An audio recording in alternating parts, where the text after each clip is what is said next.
Hello. हाँ hello. Hello Amit sir. आपने ये सभी लोग अपने को अनम्यूट कर लीजिए। थोड़ी सी प्रॉब्लम आ गई थी, जैसे कि मैं बताया। अमित सर, हाँ मैं सुन पा रहा हूँ। वो टाइम ओवर हो गया था क्या? हाँ तो तो ऐसा ऐसा है।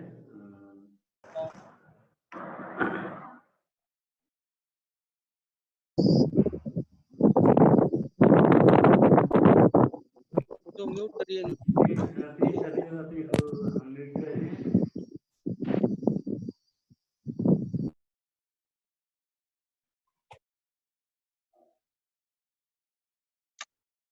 तो दूसरा सेशन फिर टाइम पे शुरू करिए, नहीं तो फिर से टाइम ज़्यादा दिक्कत हो जाएगा। नहीं वो बढ़ाया जा सकता है मुकेश सर, बस अंतर इतना है कि इसमें दोबारा लॉगिन करना पड़ता है।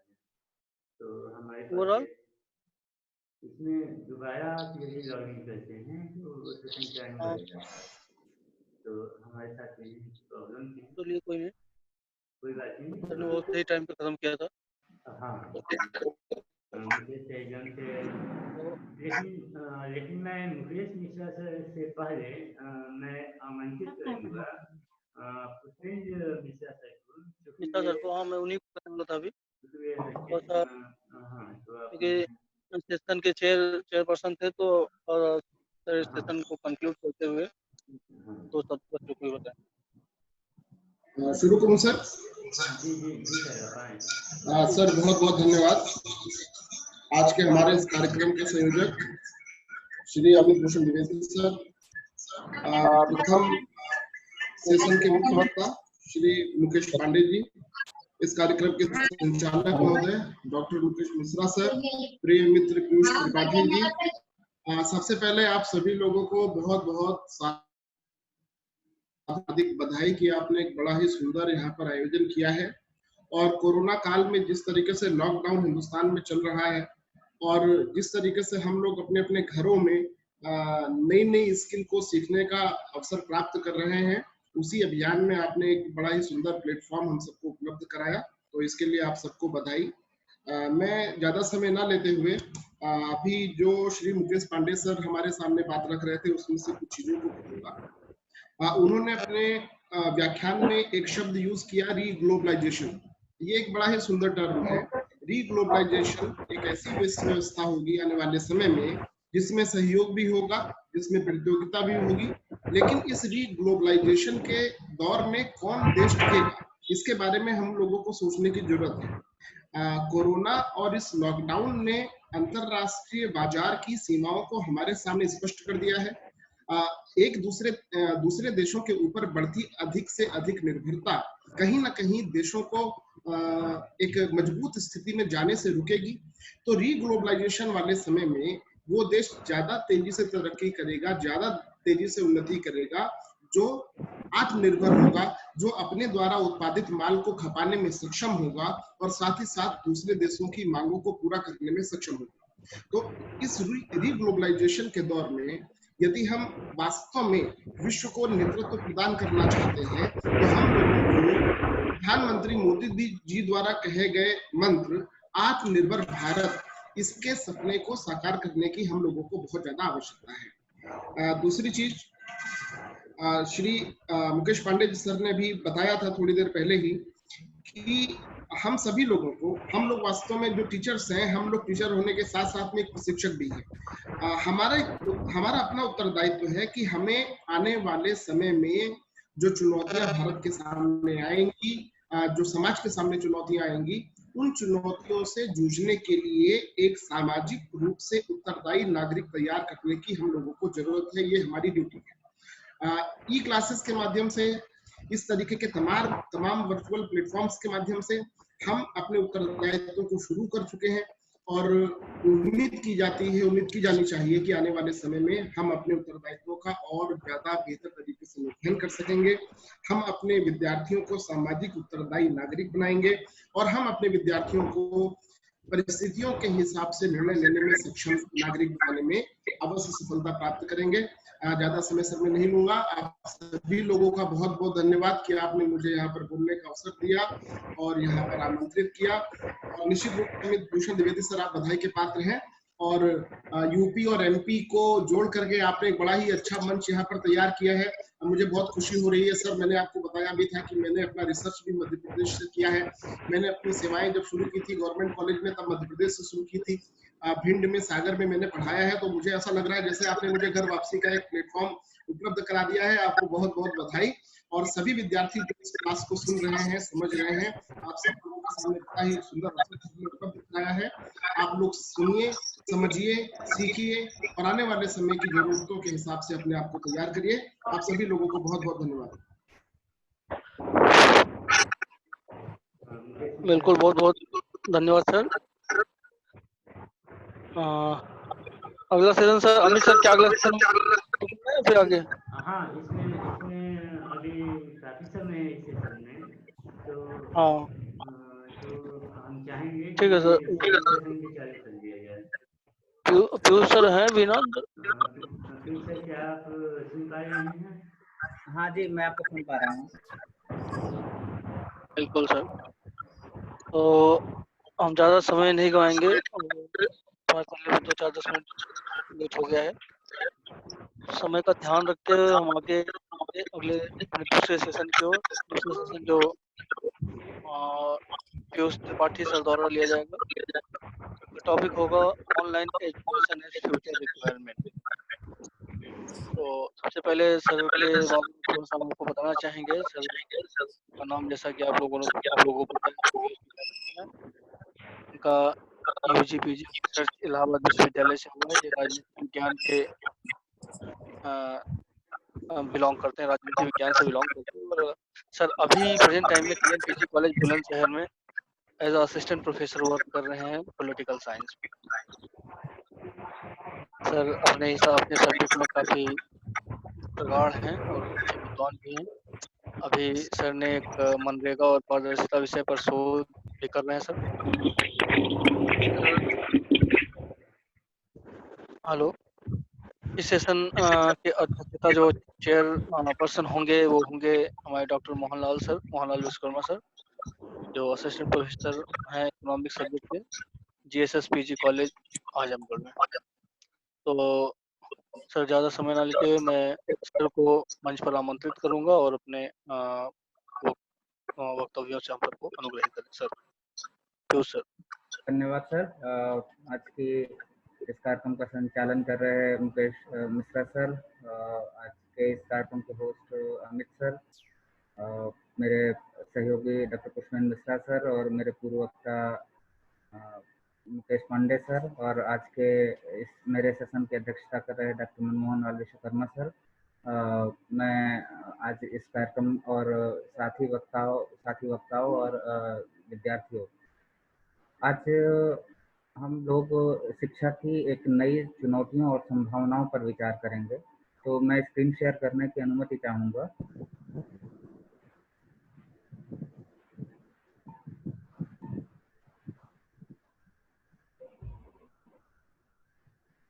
सर अमित सर, आपसे अनुरोध है कि स्क्रीन शेयर करने का वो विकल्प दे दें।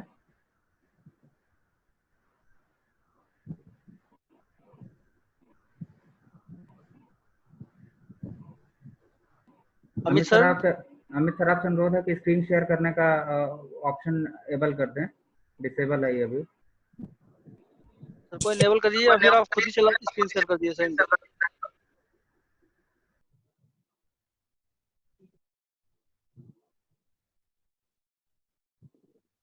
अमित सर सुन नहीं पा रहे हैं क्या सर? लग रहा है सुन नहीं पा रहे हैं। यहाँ से स्क्रीन शेयर हो जाती तो मैं यहाँ पे हाँ सर, मैं अपने जो मैच किया हुआ था, तो मैं आपसे यह पूछना चाहता हूँ कि आप अपने पावर पॉइंट को स्वयं चलाएंगे या मैं आपके लिए यहाँ मैं स्वयं चला लूंगा, इसलिए आप मुझे अनुमति दे दें। मैं अनुमति दिया हूँ। अच्छा।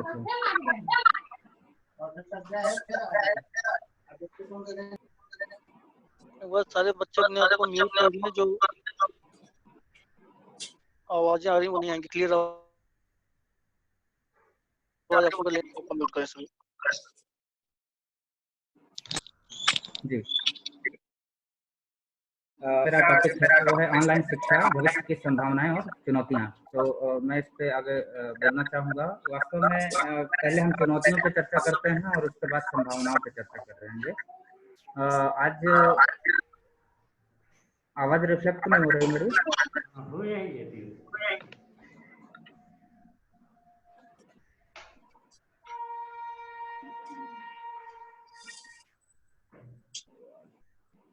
रुक्मणी देवी जी अपने आप को म्यूट करें।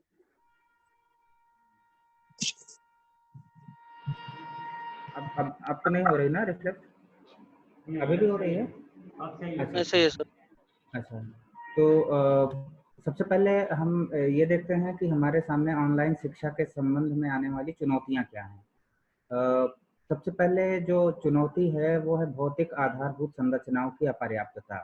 अगर हम अपने महाविद्यालय में सारे विद्यार्थियों को बुला लें, मतलब जितना एनरोलमेंट है हमारे महाविद्यालय में, या आप सारे अध्यापक हैं, आप सारे टीचर्स हैं, प्रोफेसर्स हैं, तो अगर आपके यहाँ पर आने वाले समस्त छात्र एक ही दिन एक ही समय पर महाविद्यालय में आ जाएं, तो क्या हम उन्हें आधारभूत संरचना दे पा रहे हैं, अर्थात बैठने की जगह दे पा रहे हैं, लाइब्रेरी का उपयोग करने की अनुमति दे पा रहे हैं, खेल खेलने के लिए उनको अनुमति दे पा रहे हैं, या एक्स्ट्रा करिकुलर एक्टिविटीज करने की अनुमति दे पा रहे हैं? तो न केवल भौतिक इंफ्रास्ट्रक्चर हमारे सामने अपर्याप्त है, बल्कि जो कोविड संकट से उत्पन्न चुनौतियां हैं उसने इस भौतिक आधारभूत संरचनाओं की अपर्याप्तता में वृद्धि ही की है। अगर 2 गज दूरी एक सोशल नॉर्म है या न्यू नॉर्मल बन गया है, तो क्या हमारे पास अब ऐसी व्यवस्था है कि हम अपने महाविद्यालय के क्षेत्रफल को दुगना या तिगुना या 4 गुना कर सकते हैं? शायद। इतना जल्दी तो नहीं कि हम अब एक दूसरा कैंपस बनवा दें या तीसरा कैंपस बनवा दें या चौथा कैंपस बनवा दें और उसमें जो सोशल डिस्टेंसिंग या फिजिकल डिस्टेंसिंग के आधार पर हम छात्रों को उनके क्रम में बैठा सकें। अभी प्रयागराज में जो कुछ स्कूल हैं उन्होंने एक विकल्प दिया है, सीबीएसई से संचालित हैं। उन्होंने कहा है ऑड इवन फार्मूला लगाएंगे, यानी ऑड रोल नंबर वाले एक दिन आएंगे और इवन रोल नंबर वाले एक दिन आएंगे। तो इस तरह की समस्याएं हैं। अच्छा, दूसरा ये है कि 2006, 7, 8 के बाद से लगातार सकल नामांकन अनुपात में वृद्धि हुई है और सकल नामांकन अनुपात तो उस अनुपात को कहा जाता है जो 18 वर्ष से 23 वर्ष के युवाओं का कितना प्रतिशत महाविद्यालयों या विश्वविद्यालयों में शिक्षा प्राप्त करने के लिए अपने आप को इनरोल्ड करा चुका है। तो इस समय भारत में सकल नामांकन अनुपात 26% के आसपास है और इसे 2030 तक 40% के आसपास बढ़ाया जाना है, 40% तक बढ़ाया जाना है। तो ये हमारे सामने एक दूसरी चुनौती है कि हम सकल नामांकन अनुपात को भी बढ़ाएं और भौतिक इंफ्रास्ट्रक्चर को भी बढ़ाएं और उसके साथ जो कोविड संकट के कारण जो न्यू नॉर्मल हो गया है, फिजिकल डिस्टेंसिंग, 2 गज दूरी, उसको भी बढ़ाएं। ये एक तरीके की सारी चुनौतियों का सम्मिलित रूप है। दूसरा है कि हम जनांकिकीय लाभ के दौर में प्रवेश कर चुके हैं, अर्थात भारत में युवा आबादी या जो उत्पादक जनसंख्या है उसका प्रतिशत पूरी दुनिया में अन्य देशों की अपेक्षा लगभग सर्वाधिक है। तो हम अगर इस जनांकिकीय लाभ लेना चाहें तो भी हमें भविष्य की चुनौतियों के लिए, खास तौर पर उच्च शिक्षा की चुनौतियों के लिए अपने आप को तैयार करना होगा। अब हम देखते हैं कि इसकी विशेषताएं क्या हैं। अब हम ऑनलाइन कोर्सेज की क्या विशेषताएं हैं। पहली बात, ये एक मांग आधारित पाठ्यक्रम है। अगर हम शिक्षा के इतिहास को खंगालें तो सबसे पहले जो हमारी आश्रम पद्धति हुआ करती थी उसमें जो अध्यापक थे वो अपना सिलेबस डिजाइन किया करते थे और स्टूडेंट्स रिसेप्टर्स थे, वो पढ़ा करते थे, अध्ययन किया करते थे उन विद्याओं का या उन शास्त्रों का जो उनके गुरुजी या शिक्षक डिजाइन कर दिया करते थे।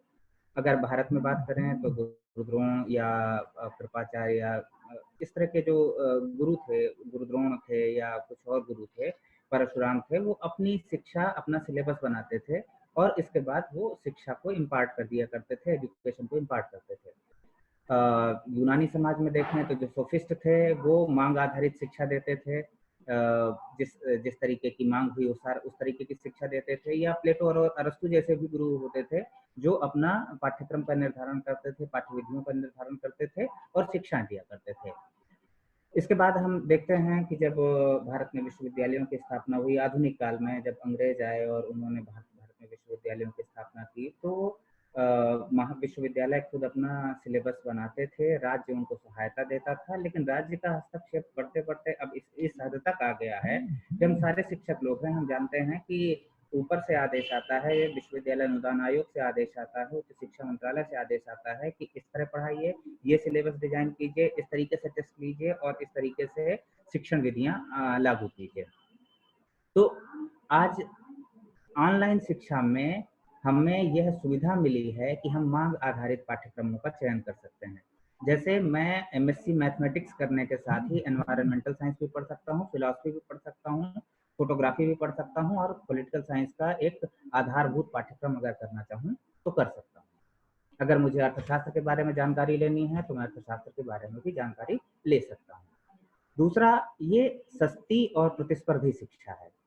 सस्ती इसलिए क्योंकि ये एक तरीके का ओपन मार्केट है, ओपन मार्केट कंपटीशन है, जहां पर आपको गुणवत्तापूर्ण शिक्षा कम से कम पैसे में, कम से कम शुल्क में उपलब्ध है। प्रतिस्पर्धी इसलिए है क्योंकि यह विभिन्न तरीके के योग्य अध्यापकों के द्वारा उनके बेस्ट संसाधनों के द्वारा बनाई गई है और इसमें आपको चुनाव का एक विकल्प है। इसमें किसी भी तरीके से प्रवेश लेने की कोई विशेष योग्यता की आवश्यकता नहीं है। अगर आप ग्रेजुएट हैं, अगर आप पोस्ट ग्रेजुएट हैं, अगर आपको स्किल डेवलपमेंट करना है, कोई भाषा सीखना है, कोई इंजीनियरिंग का कोई विशेष चीज़ सीखना है, कंप्यूटर में कोई विशेष चीज़ सीखना है, तो आपको इसके लिए कहीं भी बाहर जाने की ज़रूरत नहीं है। प्रवेश के लिए जो ऊंचे ऊंचे मानक होते हैं उन्हें पूरा करने की ज़रूरत नहीं है। सस्ती इसलिए भी है क्योंकि आपको यातायात की ज़रूरत नहीं है, आपको हॉस्टल के खर्चे नहीं करना है, आपको सीखने के लिए कुछ खास समय के अलावा और समय और निर्धारित शुल्क के अलावा और किसी चीज़ का भुगतान नहीं करना है। विशेषज्ञों से परामर्श, आपको ये जब आपके पास आपको एक भौतिक दुनिया में नहीं रह रहे हैं, अब आप वर्चुअल दुनिया में रह रहे हैं, जहाँ पर सारे योग्य शिक्षक ने बेस्ट प्रयास से, अपने उच्चतम प्रयास से संसाधनों को एकत्रित करते हैं और उन संसाधनों को बेहतर तरीके से प्रस्तुतिकरण के द्वारा हमें समझाते हैं। इसलिए यह आपके घर बैठे मांग आधारित सस्ती प्रतिस्पर्धी शिक्षा है। विशेषज्ञ कहते हैं कि अगर हम एक ही तरीके से पढ़ते हैं, अर्थात किताबों से पढ़ते हैं, तो हमें कम समझ में आता है। हम ऑडियो से समझते हैं तो हमें ज़्यादा समझ में आता है। वीडियो में टेक्स्ट, ऑडियो और विजुअल दोनों होता है, ऑडियो और विजुअल दोनों होता है वीडियो में। तो जब हम टेक्स्ट, ऑडियो, वीडियो या और भी कई तरीके के हैंड्स ऑन प्रैक्टिस, साथ में हैंड्स ऑन प्रैक्टिस भी होती है, तो ये कई तरीके से, कई शिक्षण विधियों से रुचिकर शिक्षा दी जाती है, जिसके कारण हम एक बेहतर और प्रतिस्पर्धी माहौल में हम उच्च गुणवत्तापूर्ण शिक्षा ले सकते हैं। इसकी क्या विशेषता है और इसकी विशेषताओं पर जाएंगे तो पाठ्य सामग्री में विविधता है। आप भारतीय अर्थशास्त्र का मॉड्यूल लेना चाहें तो भारतीय अर्थशास्त्र के मॉड्यूल के साथ आप इंटरनेशनल पॉलिटिक्स का मॉड्यूल ले सकते हैं। आप अगर एशिया का भूगोल जानने के इच्छुक हैं तो एशिया के भूगोल का मॉड्यूल ले सकते हैं, और भारतीय इतिहास जानने के इच्छुक हैं और उसके साथ आप फिजिक्स पढ़ सकते हैं, केमिस्ट्री पढ़ सकते हैं, या फिर आप एनवायरमेंटल साइंस पढ़ सकते हैं, आप कुछ भी पढ़ सकते हैं। तो ये सारी विशेषताएं हैं। दूसरा, समय और स्थान प्रबंधन में सुविधा। अब पहले आपका भौतिक इंफ्रास्ट्रक्चर था, उसकी लिमिटेशंस थी, आप सबको लाइब्रेरी नहीं प्रोवाइड करा सकते थे, सबको खेल का मैदान नहीं प्रोवाइड करा सकते थे, सबको सब कुछ प्रोवाइड नहीं करा सकते थे, सबके समय के हिसाब से नहीं प्रोवाइड करा सकते थे। अगर आपको नोएडा में एक आईटी कंपनी में काम कर रहे हैं तो ये आपके लिए संभव कैसे हो पाएगा? आईटी कंपनी में काम करने पर ये आपके लिए संभव नहीं हो पाएगा कि आप एक निश्चित समय पर जाकर किसी महाविद्यालय में उस पाठ्यक्रम को पूरा कर सकें। इसके लिए आप वर्चुअल प्लेटफॉर्म्स पर आते हैं और वर्चुअल प्लेटफॉर्म्स पर आने के बाद आप उसमें एनरोल कराते हैं और जब आप चाहें सुबह, शाम, दोपहर, रात में या ऑफिस में खाली टाइम पर आप शिक्षा ले सकते हैं। इसमें महाविद्यालयों में या विश्वविद्यालयों में प्रवेश लेने के लिए आरक्षण नीति लागू है। अगर कई बार अगर आपके नंबर उस आरक्षण क्राइटेरिया को उस न्यूनतम क्राइटेरिया को नहीं पूरा करते हैं तो आपको शिक्षा नहीं मिल पाती है, उस महाविद्यालय में प्रवेश नहीं मिल पाता है, उस विश्वविद्यालय में प्रवेश नहीं मिल पाता है। तो ये इसमें प्रवेश लेने के लिए किसी तरीके का इस तरीके का कोई बंधन नहीं है और आप इन शर्तों से मुक्त हैं। इसके आगे मुक्त विश्वविद्यालय शिक्षा से आगे है। मुक्त विश्वविद्यालय की स्थापना ही इसलिए की गई थी क्योंकि जो सामान्य विश्वविद्यालय हैं, जो हमारे विश्वविद्यालय हैं, उन पर शिक्षकों का दबाव, शिक्षकों से ज्यादा आधारभूत क्षमता का दबाव था, जिसकी चर्चा हम कर चुके हैं। वो सारे लोगों को प्रवेश नहीं दे सकते थे और मुक्त विश्वविद्यालयों ने ग्रॉस एनरोलमेंट रेशियो को बढ़ाने में बड़ा योगदान दिया है। भारत में पहला मुक्त विश्वविद्यालय इग्नू खुला था 1984 में और उसके बाद उत्तर प्रदेश में भी राजर्षि टंडन मुक्त विश्वविद्यालय खुला, जो कि अपने तरीके से शिक्षा दे रहा है। इसके कैंपसेस हैं, लेकिन ये इसको जो ऑनलाइन एजुकेशन है ये आपके कंप्यूटर को ही आपका कैंपस बना देती है। उनका मतलब सुनाते हैं ना। अब इसके लिए आपको क्या चाहिए, हमें क्या चाहिए? तो हमारे पास अगर एक स्मार्टफोन है, वेबकैम है, पेन टैब है, अच्छी गुणवत्ता का मोबाइल डेटा है या इस तरीके के कोई भी संसाधन है, तो हम ये हमारा निवेश है। शिक्षकों के लिए भी निवेश है कि उनके पास लैपटॉप हो या डेस्कटॉप हो, वेबकैम हो, पेन टैब हो और अच्छी गुणवत्ता का मोबाइल डेटा हो, जिससे कि बार बार संपर्क न टूट जाए, हमेशा वो जुड़े रहें और जब शिक्षक और शिक्षार्थी के मध्य संवाद हो रहा हो तो वो एक किसी भी तरीके से संपर्क न टूटने पाए। और इसकी जो संभावनाएं हैं, अंत में इन संभावनाओं पर मैं आना चाहूँगा। इससे नए नए पाठ्यक्रम सीखे जा सकते हैं, जिसकी मैं चर्चा कर चुका हूँ। मुझे अगर इस लॉकडाउन में जर्मन सीखना है तो मैं जर्मन का मॉड्यूल ले लूँगा, पंजाबी सीखना है पंजाबी का मॉड्यूल ले लूँगा, या फिर मैं इंजीनियरिंग में अब हम सारे शिक्षक हैं, हम इनमें से बहुत सारे लोग शिक्षक हैं और अब सारे हम में से बहुत सारे लोगों ने इस समय फैकल्टी डेवलपमेंट प्रोग्राम किया हुआ है, फैकल्टी इंडक्शन प्रोग्राम किया हुआ है, वेबिनार्स किए हुए हैं, स्किल ट्रेनिंग की हुई है, या हम जिस जूम ऐप पे सीख रहे हैं, जूम ऐप पे हम लोग परस्पर संवाद कर रहे हैं, उस परस्पर संवाद में भी हमारे इस तकनीकी का और ये नई दक्षता सीखने का योगदान है। शायद अगर ये ऑनलाइन शिक्षा नहीं होती तो हम कहीं ट्रेनिंग करने जाते और फिर उसके बाद ये श्रम साध्य और धन साध्य कार्य था और इसके साथ ही आपको अपने महाविद्यालय से छुट्टी लेनी पड़ती, प्रबंध तंत्र से अवकाश मांगना पड़ता है, इस तरह की चीजें करनी पड़ती। तो ये आप नए पाठ्यक्रम सीख सकते हैं, घर बैठे सीख सकते हैं। दूसरा, आप अपनी दक्षता को बढ़ा सकते हैं। जब ये हम लोग इस वेबिनार को कर रहे हैं, इस वेबिनार को करने पर ही हमें पता चल रहा है कि हम अपनी स्किल में वृद्धि कर चुके हैं और इस तरीके के वेबिनार का मतलब है कि हम अपनी दक्षता को बढ़ा चुके हैं। हम नई नई शिक्षण विधियों को, शिक्षण तकनीकों को और शिक्षा के साधनों को हम सीखते जा रहे हैं और उसका अपने विद्यार्थियों के हित के लिए उपयोग करते जा रहे हैं। अभी मुकेश सर ने जो बात की थी कि रीग्लोबलाइजेशन का दौर है ये, तो रीग्लोबलाइजेशन का दौर है, अर्थात हम वैश्वीकरण इस हद तक आ चुका है कि हम उससे पीछे नहीं हट सकते हैं। हमें इस वैश्विक ज्ञान का उपयोग करना होगा और हमें इस वैश्विक ज्ञान के उपयोग के बाद अपनी घर की जरूरतों के हिसाब से, अपनी आत्मनिर्भर भारत की जरूरतों के हिसाब से और अपनी लोकल जरूरतों के हिसाब से उस ज्ञान को प्रोसेस करना होगा। तो ये बहुत ही मनोरंजक, बहुत ही इकोनॉमिकल और बहुत ही सधा हुआ और संभावनाओं वाला क्षेत्र है, जिसमें हम सभी लोगों को आगे बढ़ना है और हम लोग इस दिशा में प्रयास कर रहे हैं। इसके लिए इस होस्ट के लिए, इतना अच्छा होस्ट करने के लिए मैं अमित सर को एक बार पुनः धन्यवाद देता देता हूँ मुकेश मिश्रा सर जो संचालन कर रहे हैं, उन्हें धन्यवाद। आज के इस कार्यक्रम की अध्यक्षता कर रहे मेरे इस कार्यक्रम की अध्यक्षता कर रहे डॉक्टर मनमोहन लाल विश्वकर्मा को धन्यवाद। और मिश्रा सर जो हमें हमेशा डॉक्टर पुष्पेंद्र मिश्रा जो हमें हमेशा एक अच्छे इनिशिएटिव की तरफ ले जाते हैं, प्रेरित करते हैं, और वो खुद बहुत ज़्यादा तकनीकी रूप से दक्ष हैं और एक्टिव रहते हैं। उन्हें भी बहुत बहुत धन्यवाद। और आपने समय निकाल कर मुझे सुना, इसके लिए आप सारे लोगों का धन्यवाद। धन्यवाद।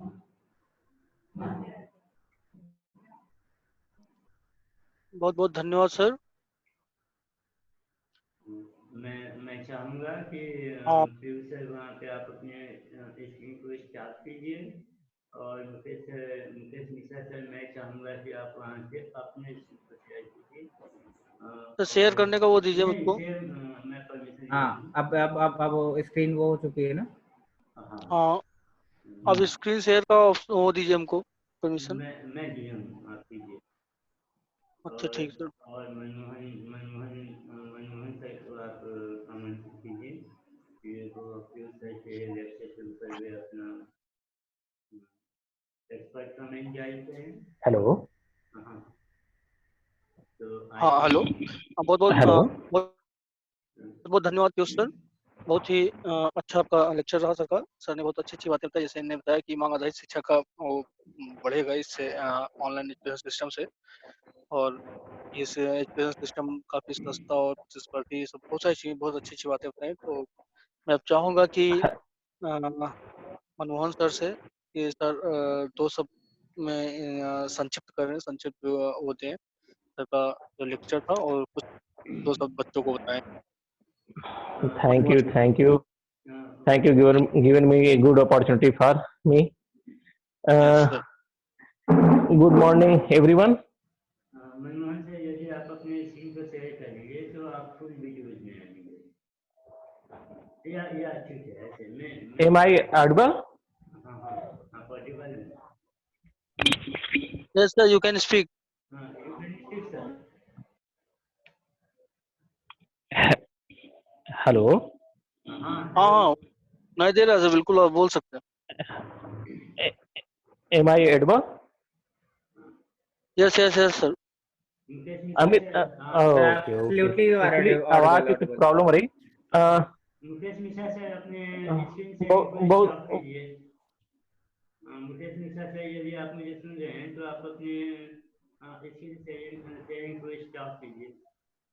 बिल्कुल सर। Thank you sir. पहले तो बहुत बहुत धन्यवाद अमित सर को कि अमित सर ने इतना अच्छा वेबिनार कराया हुआ है, और मध्य प्रदेश और उत्तर प्रदेश दोनों को एक साथ जोड़ दिया है इस वेबिनार के माध्यम से। हेलो, क्या सुन पा रहे हैं आप लोग? बिल्कुल सर। हाँ बिल्कुल, आप सुन पा रहे हैं। और यहाँ पे काफी अच्छे लोग रहे, Mukesh sir, Piyush sir, Amit sir, काफी लोग एक साथ देखने को मिल रहे हैं। तो आते हैं पीयूष सर। पीयूष सर ने बहुत अच्छी टॉपिक उठाया था कि ऑनलाइन शिक्षा, भविष्य की संभावनाएं एवं चुनौतियां। इस कोविड-19 ने हमें एक नया अवसर प्रदान किया है। हर चीज में देखिए सकारात्मक चीजें देखनी चाहिए हमें, कि अब क्या शिक्षा की जो पद्धति है, शिक्षा की जो व्यवस्था है, हम एक नए तरह से पढ़ने के लिए आ गए हैं। एक हमें नया प्लेटफॉर्म मिल रहा है। जैसा कि अभी पीयूष सर ने चुनौतियां और संभावनाओं बताया, कि जो चुनौतियां बताई थी कि भौतिक आधारभूत संभावनाओं की अपर्याप्तता है। कक्षा में सोशल डिस्टेंसिंग हो नहीं पाती, जो क्लासेज होती हैं उसमें सोशल डिस्टेंसिंग की संभावनाएं थोड़ी कम है। और इवेंट का भी उन्होंने चर्चा किया। 2017-18 ने 7-8 का उन्होंने बताया कि सकल नामांकन वृद्धि दर भी बढ़ गया है। और इन्होंने इसके साथ साथ बताया कि जो ऑनलाइन शिक्षा है, ऑनलाइन शिक्षा सस्ती तथा प्रतिस्पर्धी भी है। इसके साथ उन्होंने ऑडियो वीडियो मटेरियल की उपलब्धता, ऐसी कई बातों को उन्होंने चर्चाएं की। और जो हमें आने वाले कुछ लोगों को अभी नया दिख रहा होगा या हास्यास्पद दिख रहा होगा कि ऐसा केवल हम टीवी में देखते हैं या वीडियो में देखते हैं, ऐसा केवल हो सकता है। लेकिन आने वाले समय में अब जो नए विद्यार्थी हैं इसी तरह से पढ़ाई करेंगे। हाँ, कुछ जो विद्वानों का परिचर्चा रहा है कि ऑनलाइन शिक्षा की क्या उपयोगिता है, सार्थक होगी या सार्थक नहीं होगी। सार्थकता के संबंध में बहुत लोगों ने चर्चा की कि अब ऐसे जो वायरस आते रहे हैं, वायरस आया कोविड-19, ऐसे भविष्य में और भी वायरस आ सकते हैं और लोगों को सोशल डिस्टेंसिंग की रखना ही पड़ेगा। इस वजह से हमें ऑनलाइन शिक्षा की उपयोगिता बढ़ेगी और संभावनाएं भी बढ़ेंगी। हाँ, इससे एक जो संभावनाओं के साथ साथ जो एक उसका नकारात्मक पक्ष भी बता रहे हैं लोग कि जो कक्षा में एजुकेशन ग्रहण किया जाता था, क्लासेस में एजुकेशन दिया जाता था, वह ऑनलाइन नहीं मिल पाएगी। जैसे कि आप जब क्लास में बचपन से ग्रेजुएशन तक जब क्लास में पढ़ते रहे होंगे तो अपने टीचर को, अपने प्रोफेसर का कहीं कहीं अनुसरण करते रहे होंगे। टीचर कैसे आते हैं, कैसे बोलते हैं, उनका प्रोनाउंसिएशन कैसा है, उनके पढ़ने का कैसा तरीका है, या लोग बच्चों को समझाने का तरीका कैसे है, यह चीजें केवल क्लास में मिल सकती हैं। जैसा कि इलाहाबाद विश्वविद्यालय के कई प्रोफेसर, प्रोफेसर पी के घोष और जैसे कई अर्थशास्त्रियों ने, विद्वानों ने भी कहा कि ऑनलाइन शिक्षा क्लासरूम एजुकेशन को नहीं ले सकता। हाँ, ठीक है, उनका एक पक्ष ये भी था कि नहीं ले सकता, लेकिन चूंकि नया परिवेश आ गया है, लोगों को घर रहने पे मजबूर होना पड़ रहा है, तो ऑनलाइन शिक्षा ही एक विकल्प आता है। सरकार कह रही है, गवर्नमेंट, सभी विश्व की गवर्नमेंट कह रहे हैं कि हम कोविड से जल्दी ही निकल जाएंगे। अच्छी बात है कि हम जल्दी से निकल जाएंगे कोविड से, लेकिन क्या ऐसी संभावना नहीं है कि इन ए फ्यूचर, भविष्य में फिर यह ऐसी वायरस कोई आ जाए। संभावना बिल्कुल है। अब इन नए तरीके से नए वायरस आ सकते हैं, तो हमें ज्यादातर अपने घरों में रहना होगा या लोगों से कम मिलना पड़ेगा। तो ऐसी स्थिति में एजुकेशन लेना जरूरी है। एजुकेशन कैसे मिलेगा, इसका एक ही विकल्प केवल और केवल ऑनलाइन एजुकेशन होगा। हालांकि ऑनलाइन एजुकेशन पे बहुत चीजें बताई जा सकती हैं, लेकिन पीयूष सर ने बहुत अच्छा बताया। इसके लिए पीयूष सर को मैं बहुत बहुत बधाई देता हूँ, धन्यवाद देता हूँ, साधुवाद देता हूँ। हेलो। हेलो। हाँ, हाँ सब सर, लोग सुन पा रहे हैं आपको आप आपको अच्छे सुन से, पा रहे हैं सर, बोलते रहिए आप। हाँ हाँ, सभी लोग सुन एक्चुअली पा रहे हैं, एक्चुअली सभी लोग सुन पा रहे हैं। अच्छा अच्छा अच्छा। अमित सर ने इतना अच्छा अवसर दिया मुझे, इसके लिए मैं अमित सर को बहुत बहुत बधाई, धन्यवाद देता हूँ। और इसी के साथ साथ मैं मुकेश सर, पीयूष सर और सभी लोगों को एक साथ धन्यवाद देता हूँ कि उन लोगों ने मुझे यह अवसर दिया और पीयूष सर के सेशन को शेयर करने का मुझे मौका मिला। इसके लिए बहुत बहुत धन्यवाद। अमित सर, आप बोल सकते हैं।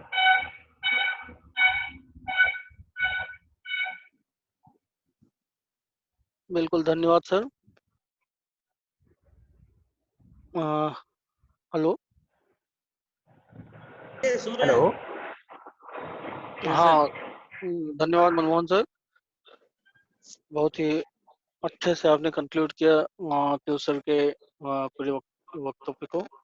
और अभी हमारा ये सेशन भी कंप्लीट होने ही वाला है, ये कोई भी टाइम पूरा हो सकता है इसका। और नया जो नेक्स्ट सेशन होगा वो हमारा अमित सर द्वारा लिया जाएगा। वो कुछ प्रैक्टिकल चीजें हमको सिखाएंगे ऑनलाइन एजुकेशन से संबंधित। जो होगा उनका e resources and e tools for higher education से संबंधित।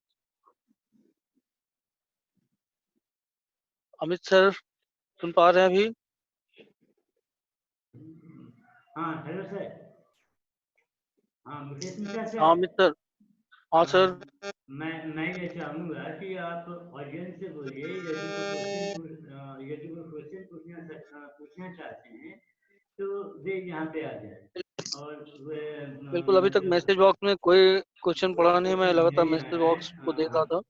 तो लेकिन मैं अगर कोई पूछना चाहे तो मैं ये भी साथ में मैं किसी स्टूडेंट से चाहूँगा कि वो फीडबैक दे। तो फीडबैक देने के लिए मुझे लगता है कि आप हमारे बीच में आशीष दुबे हैं, हमारे स्टूडेंट हैं, मुकेश सर के स्टूडेंट हैं अयोध्या से। उन्हें फीडबैक के लिए मुकेश सर आप आमंत्रित कीजिए। मुकेश एक बार सर आप खुद ही कर लीजिए इनको सर को। आशीष आशीष द्विवेदी, क्या आप मुझे सुन पा रहे हैं? हेलो, आशीष दुबे सर हैं सर। क्या वो सुन पा रहे हैं? हेलो सर म्यूट है शायद। तो सुरेंद्र पांडे। हाँ सर अभी जी आ सर, गए हैं। मैं आपको सुन रहा हूँ। हाँ, यस सर। आशीष आप आए और फीडबैक दीजिए कि आपको कैसा लगा।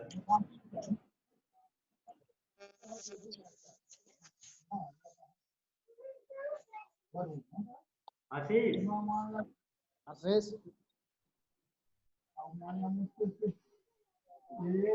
एनीवन जो भी कोई क्वेश्चन पूछना चाहें, फीडबैक देना चाहें, वे जल्दी से आए। हमारे पास समय बहुत कम है, इसलिए प्लीज यदि कोई सवाल पूछना चाहता है तो वे हमारी तरफ से आमंत्रित हैं। और मुकेश मिश्रा नहीं सर आप स्टेशन के ऊपर आइए। आशीष या सुरेंद्र कोई आए और वो अपना फीडबैक दें। आशीष। सर हमारे जी सर बिल्कुल, मुझे बिल्कुल सर ने आप सभी ने बहुत अच्छे से समझाया, मुझे इसमें कोई प्रश्न नहीं है। और सर मैं फीडबैक देना चाहूंगा कि आपने जैसे ऑनलाइन ई शिक्षा के माध्यम से ऐसे उत्तर प्रदेश और मध्य प्रदेश के सभी विद्यार्थियों को एक प्लेटफॉर्म पे लाया। आने वाले समय में हम पूरे भारत के एक प्लेटफॉर्म बना सकते हैं। और ऐसे अनेक चीजें हैं सर, जैसे मैंने कुछ नोट लिखे हैं। मैं ये जानना चाहूंगा कि ये प्रोग्राम कैसा है, कैसा था, आपको कैसा लगा? प्रोग्राम के विषय में यदि आप बताएं सर तो मुझे ज्यादा बहुत अच्छा लग रहा है। जी जी बैठू मैं यार। तो ठीक, कोई भी चाहे बिल्कुल। तो सवाल पूछ सकता है। हमारे अभी भी तो मैं समझता हूँ सवाल नहीं है, इसलिए मैं मुकेश मिश्रा सर को कहूँगा कि वो मुकेश पांडे सर को आमंत्रित करें। और मुकेश पांडे सर हमारे पास 2 मिनट समय है, 2 मिनट में वो कंक्लूजन अपना बता दें। Okay sir.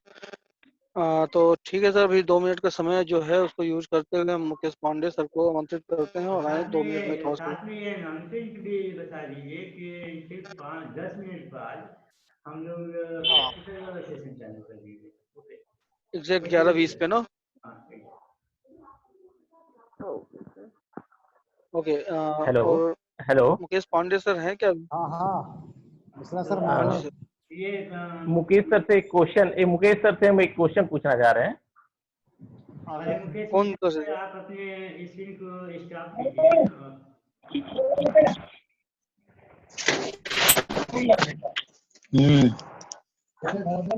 हाँ, पूछिए। मुकेश सर ने जैसा अभी कहा था कि एक नया ग्लोबल वर्ल्ड आएगा या नया ग्लोबल ऑर्डर आएगा और उसमें सभी लोग एक दूसरे पे डिपेंडेंसी रहेगी सभी विश्व की, जो मैं समझ पाया। तो कहीं ऐसा नहीं मुकेश सर लग रहा है कि हमें फिर से लोगों के ऊपर डिपेंडेंसी नहीं करनी पड़ेगी? ये जो कोविड-19 आया है इसकी वजह से सभी लोग अपना इकोनॉमी या अपने बॉर्डर को बंद करके रखेंगे। अब हम कहीं अन्य देशों से न जाएंगे, आत्मनिर्भर बनेंगे और सभी चीजें खुद अपने अपने से बनाएंगे। अन्य देशों से संपर्क कम हो जाएगा, ऐसा नहीं है? नहीं, आपने बहुत रिलेवेंट सवाल उठाया है मनमोहन जी। और हमारे पास एक देखिए, मिनट है। स्थिति ये है कि दुनिया के सभी देश, जैसे हम सब जानते हैं कि सेल्फ सफिशिएंट नहीं है। जैसे ब्रिटेन है, यूरोपियन कंट्रीज है, अमेरिका है, चाइना है, इंडिया जैसे कंट्री है, ब्राजील है, कुछ लैटिन अमेरिकन कंट्रीज भी है, कई मामलों में सेल्फ सफिशिएंट है। लेकिन सवाल ये है कि क्या दुनिया के सारे देश सेल्फ सफिशिएंट है? और जो रीग्लोबलाइजेशन की जो मैं कंसेप्ट की बात कर रहा हूँ, उसमें कोऑपरेशन की बात आ रही है। तो कोऑपरेशन का मतलब क्या है? जो अभी तक जो डिप्राइव्ड नेशंस है, अंडर डेवलपिंग या अंडर डेवलप्ड नेशंस है, उनको अभी उस ग्लोबलाइजेशन की जरूरत है, उस हेल्प की जरूरत है। तो